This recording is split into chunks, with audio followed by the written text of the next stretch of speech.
Many people are interested in reading bones as a form of divination. However, most find it intimidating. It is not as difficult as one would think. It's a form of sortilege, meaning that something is distributed randomly like dice, to be thrown.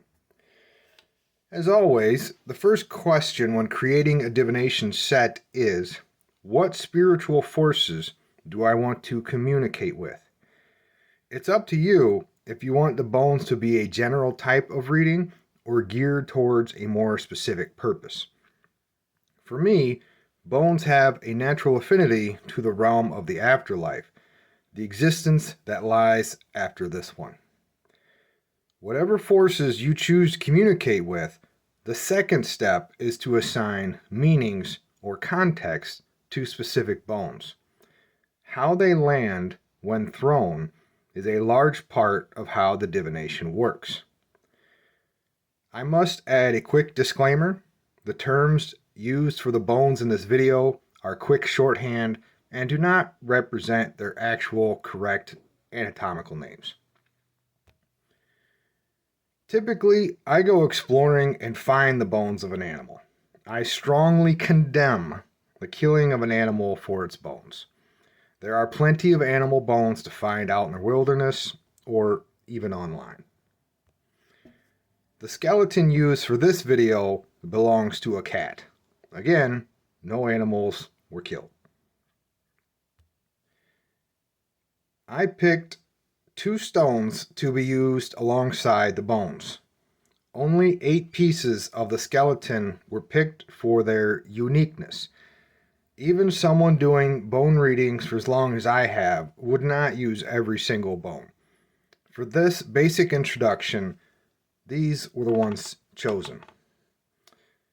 For this video, I have chosen a few basic rules. Silver indicates a positive response and black signals a negative response. The rough emerald stone is the querent. The white stone is the dwelling place of the animal and represents it in the divination. The knuckle represents the ancestors and the spirits. The black mark means that the ancestors and spirits need or want offerings. The silver mark means that they are satisfied. The bone with the silver and black stripe represents messages from those in the afterlife. Silver means that they have good messages. The black stripe indicates bad messages. What I call the elbow represents good and bad past life memories. The silver mark represents good past life memories resurfacing. The black mark means that bad past life memories are surfacing. The 2 leg bones represent your connection to the afterlife realm. Silver means the connection is currently strong. The black leg bone means that the connection is weak. The large vertebrae represents the activity of the animal whose bones are being used in the divination. Silver indicates that the animal is active, black that it is not. The fang represents danger. Its proximity to the other bones, the animal guide, or the querent determines how it is to be read. For example, is the danger near or far, and what is the danger associated with? The messages, the connection, etc. The point is that you pick the bones and decide what they mean to you. These are just examples.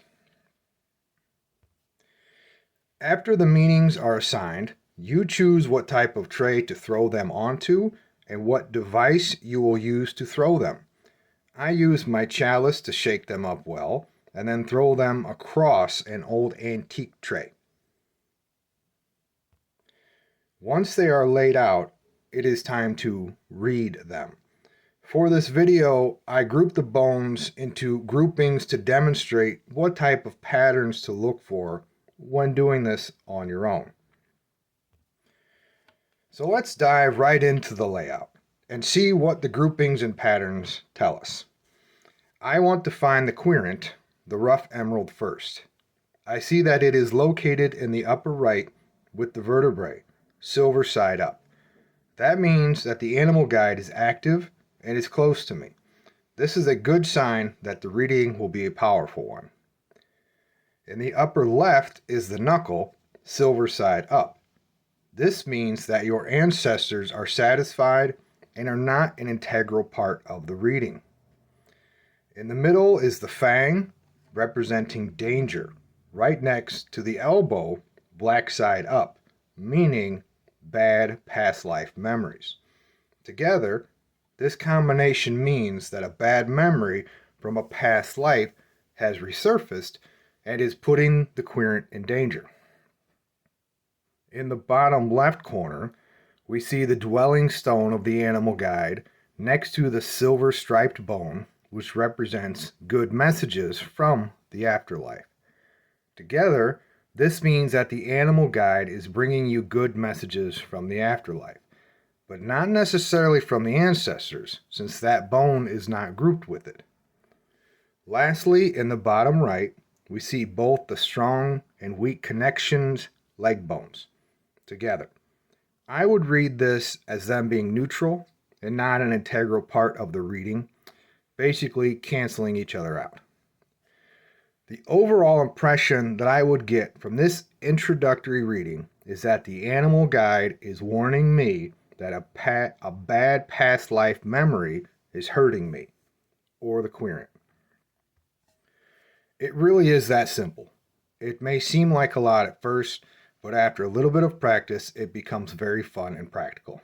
Each person would get different meanings and nuance from the positions of the bones shown in the video. My interpretation was just an example. When you become more comfortable with the process, you may use more bones with more complex meanings. And perhaps after some time, you can even use a mandala or pattern to throw the bones onto for an even more in-depth divination. Enjoy.